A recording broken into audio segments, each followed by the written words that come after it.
If a founder has built a genuinely profitable, well-run group, the data will speak for itself, right? Honestly, the biggest thing that I saw was data asymmetry. DSOs have a singular playbook that they're going off of. When PE enters a dental acquisition, what are they actually doing with the clinical data that most founders have no idea is happening?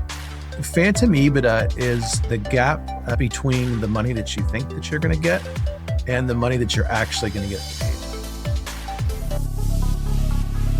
This is the TechDental podcast, the strategic intelligence hub for leaders shaping the dental industry.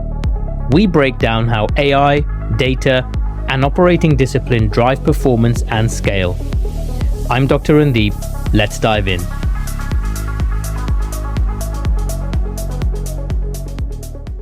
Private equity is not smarter than the dental founder. They just know how to read a P&L in a way the founder has never been taught before. My guest today spent years inside the biggest DSOs in America, building the exact playbook buyers used to acquire and price dental groups. James DeLuca, welcome to TechDental. Thank you, Randy. Happy to be here. You scaled NADG from 80 to 200 locations and hit 31% EBITDA. You were inside the war room where acquisition decisions were made. Then you switched sides. What did you see that made you do that? Honestly, the biggest thing that I saw was data asymmetry. As I saw that DSOs have a singular playbook that they're going off of. They're looking for all the missed opportunities that most practice owners make and are common there. But then on the more nefarious side, all the things that aren't institutionally correct about that don't survive the roll up when you're under more scrutiny. And at that point, they're already so far into a deal that it's hard to get out for that practice owner. And when PE enters a dental acquisition, what are they actually doing with the clinical data that most founders have no idea is happening? So most clinical founders, when they're looking at your information, it's not really all the information, right? It's aggregate data that your practice management software is putting together. Now, if you have a dashboard that you think is giving you all of your data and cleaning it up for you, most of those dashboards are using between 10 and 20% of your actual information. What they're measuring is the exhaust. They're measuring the output of everything. Those institutional buyers, they're looking at all the inputs. They're actually looking at the engine. They're pulling your whole database, and they're really looking at a more granular level, what each provider does, and this is another one, is most people will prepare 3 years of data. They're looking at 5. They want to know before you started to prepare for this transition, what did the practice or the group operate like? And then after, when you're in that 3-year window, when you see all these massive changes happen, those are things that get flagged in the QOE report. This is not how you've always done business. So the PMS is not just a scheduling system. You call it the evidence locker. The operator cannot read their own evidence the way a buyer will. Give me a specific example of what that looks like. If you're looking at ledger data, for instance, ledger data is hundreds of lines, even the most simplest things, right? Just the date of when something happened. At the very most granular level, there's a second column, there's a minute column, there's an hour column, there's a day of the week, there's a month, date, year. There is all these different columns. That gets baked into one or two of the ones that make a user-friendly report, right? So all of those missing elements that get cut out, you never see. Right? They never exist in your world. Once you pull a database and you look at that level, now instead of seeing just that specific date, you have timeline, but then you have that lined up to who did that procedure, when that money was paid, who the referral source were for those new patients, all of the information that a buyer is really looking at to say, is this sustainable income that's going to happen once the practice changes hands versus something that's just an easy to consume report. And talk us through what a quality of earnings audit is, because most dental founders have never been through one. What does it actually reveal? Your CPA will put together a validation of your income, and then your broker is going to build a narrative from those aggregate reports we talked to, but the quality of earnings is going to validate all of the inputs. It's going to make sure that there wasn't aggressive billing practices happening. It's going to And with aggressive billing practices, so there's something called a Code of VD benchmark. And this was a very large study that was done. And basically, it is a way that you can look at a procedure code and know just the relationship that procedure code has to another procedure code if it's being done aggressively or not. A really good example of that is a core buildup versus a crown. So insurance standard says that for you to do a crown and then add a core buildup to there, 50% of the tooth structure has to be missing, right? If you are looking at a clinical standard, can I keep my license? That 50% is not a factor in it at all. But Codaviti says that when they did this study, roughly 40% of the crowns that are done should have a buildup to them. So if you're billing 70, 80% of your crowns with a buildup, there's that gap that immediately just jumps off the paper to that buyer and says, we have aggressive billing here. Once we roll this practice up where we have a much larger target on our back, it's not going to withstand the institutional scrutiny that we're having. And James, most brokers and dental accountants would say they prepare their sellers adequately.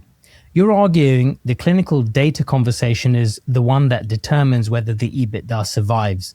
If Yes. the gap is as large as you say, why are so few people doing what you do? It comes down to capability.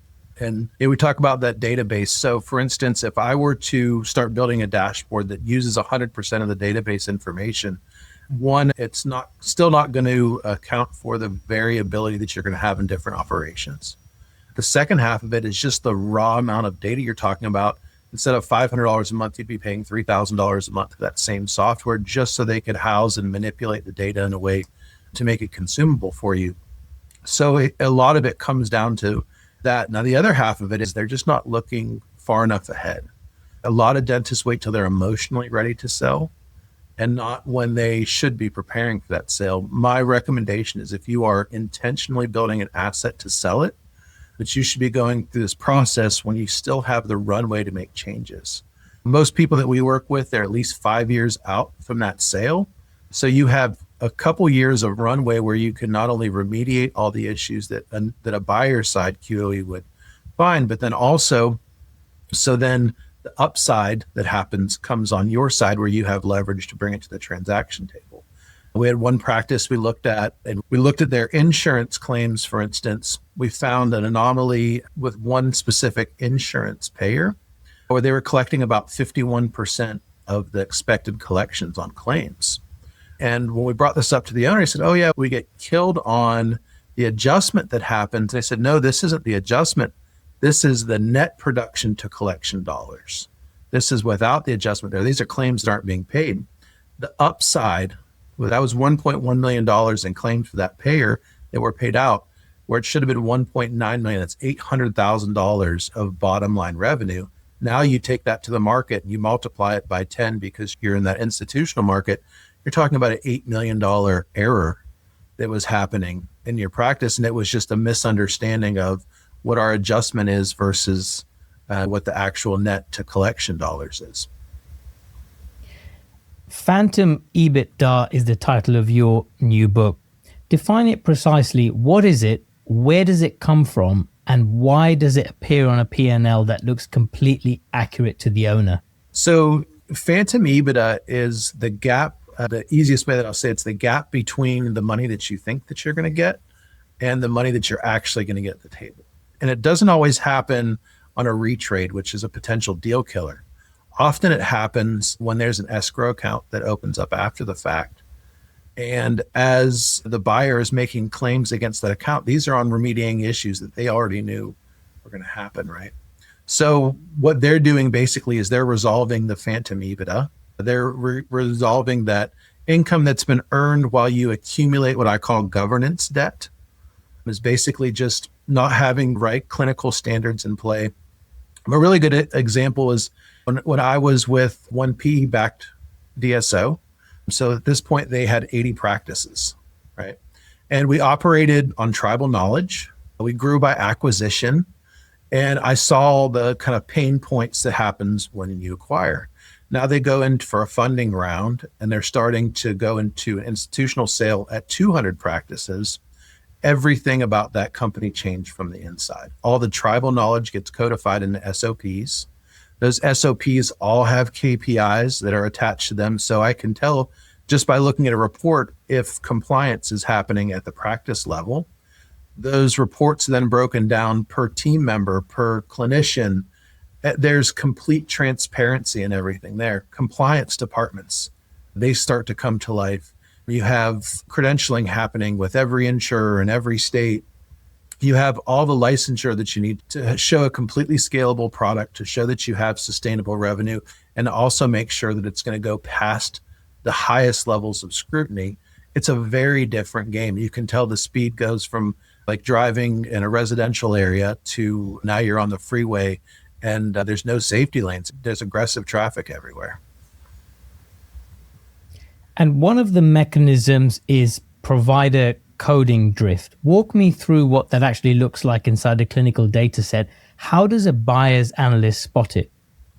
Yeah, so often what you're going to find is a historical jump or historical retraction one way or the other. So a really good example is you might see something like perio treatment. You're going to have roughly 30% of your patients who go through, probably 30% of your patients that go through your recall system are going to land in perio instead of healthy mouth.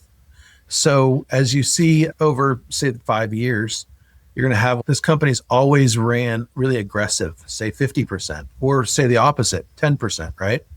Then all of a sudden, now they're operating at baseline for these 3 years. What they've done is essentially start to engineer the outcome that they're looking for. So when a QOE team looks at it, it's going to jump off the page. But again, they're looking at 5 years of data. So now they see this state A versus state B, and they understand very quickly that something happened. Now we talk about SOP and documentation. If you go to an institutional buyer and all those things are in place and you can prove that was part of a remediation process, it's not going to be drift, right? Now it is going to be drift if all of a sudden these things started to happen. And the only real event is that all of a sudden you're getting ready to sell your asset.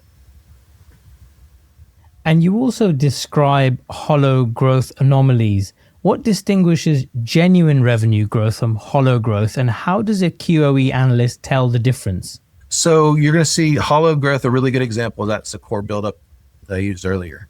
True growth would be growth that is going to pass institutional scrutiny. So core buildups aligned with that 40% Code of ED standard. Great. You're in the clear. This is not hollow growth. Now, when you do get to that 70-80% benchmark, 40% of those core buildup revenue, that's hollow growth. Because when you go to the table, even though you did it, even though you spent the material cost on it, even though you spent the labor cost, the chair time, even though all of those things are right, if the clinical notes don't back up that 50% or more of that tooth structure was lost, and that's what they can even go into the chart audit level, at that point, it's indefensible income. It is actual growth that was hollow. It doesn't stand up. So the retrade happens after the LOI is signed. And at that point, the seller is in exclusivity and cannot negotiate with anyone else. What is the actual leverage position of the seller when a buyer proposes a price reduction based on a QOE finding? The biggest leverage point is to walk away.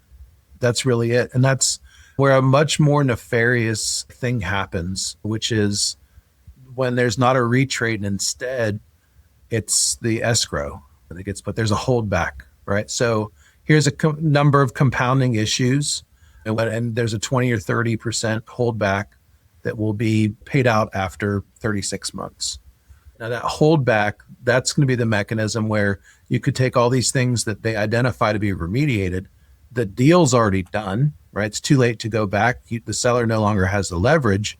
And when they have to remediate those issues, it's actually being subsidized by the seller who's paying for all the new structure and paying for all the people that are being hired and all that remediation process because it's coming out of that escrow account. Now, I have had even lawyers who've approached me and said, I have a client who's really upset. This is all after the fact, and he wants to fight it. The problem is the reporting supports what they're doing. Everything's already in writing. It's in black and white. These issues are clear. It's not that they're fixing issues that don't exist. It's just that you were completely unaware of them going into the sale. It's, in the US, very common, you just have a security deposit. And most people expect when I leave my rental agreement that I'm going to get that money back, but not if you don't clean the house before you give the keys back. And that's essentially what's happening is everyone understands that there's a mess still in there, and they're just charging to essentially clean it up after the fact, but with your money, not with theirs. And some buyers will retrade not because the QOE reveals a genuine problem, but because they can. Is there a version of what you were describing that is simply just opportunistic? And if so, does pre-LOI data preparation actually protect a founder from the opportunistic buyer? There are situations where it's opportunistic. Most people would never admit it's such, but typically it's going to come later in that situation. When you think about that process, right? You're very isolated once you've signed that LOI. You only have a few people that you can even talk to about the deal. You're under an NDA. When there's things happening, you have no one to really turn to. And they rely on that kind of isolation to just close the deal. Plus, you're looking at an exit, right? You've been thinking about your next stage of your career, your next stage of your life. Maybe it's getting out of dentistry. Maybe it's your next big thing in dentistry. Whatever those next steps are, those are already firmly implanted in your head. Do you want to walk out, start this whole timeline back over, go through another QOE process, hope that those people don't find these same things?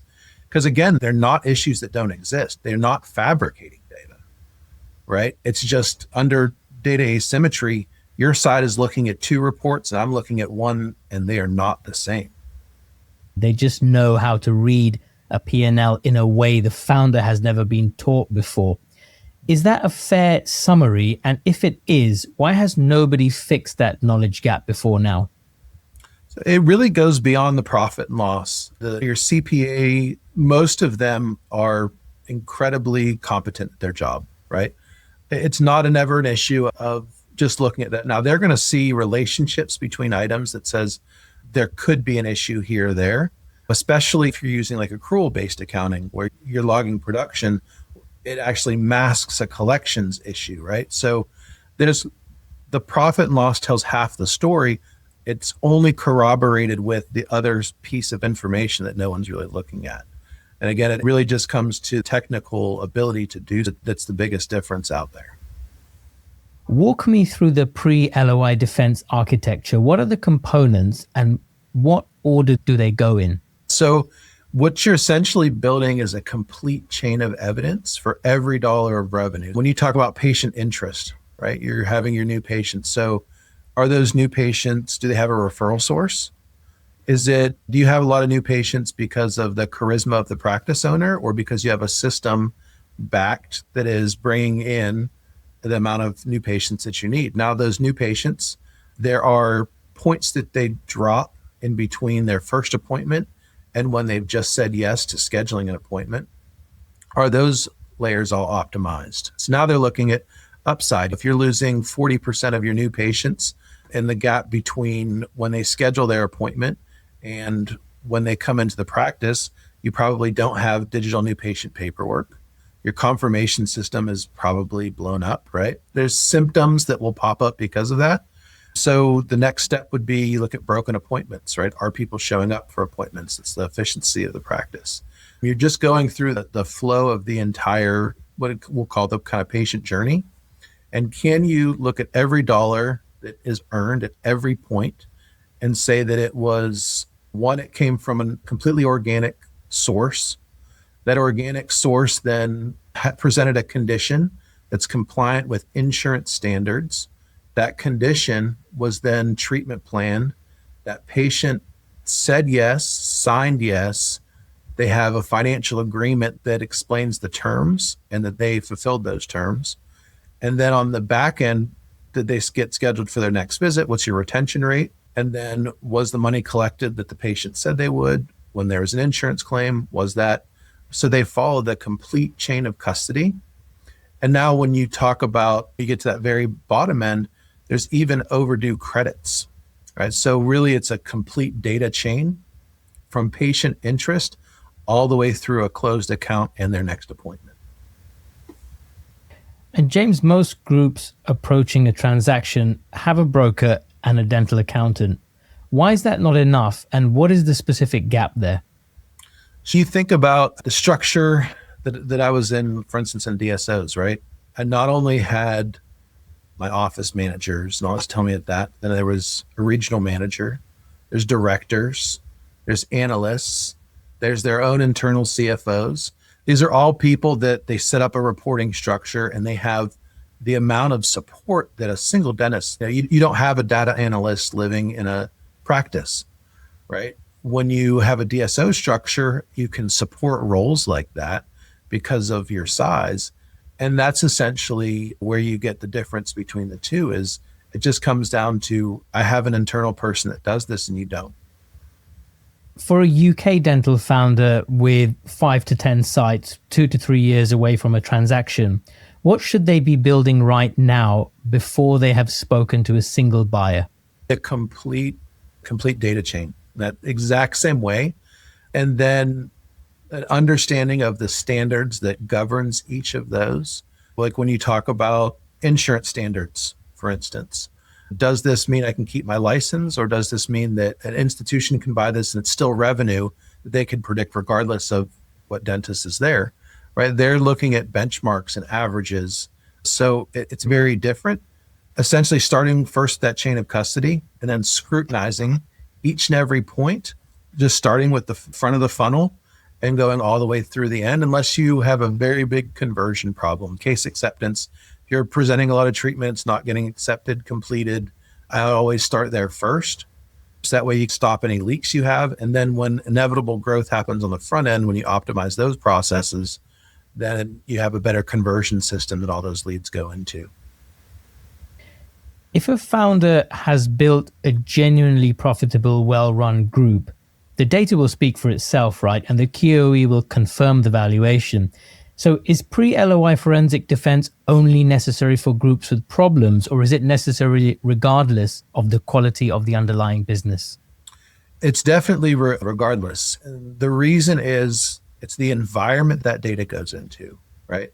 One, you're likely looking at aggregate reports when you're putting your stuff together. So it's not even possible to surface all the issues you have. You don't know what you don't know in that position. Now, say that you have a really sophisticated seller, and they do.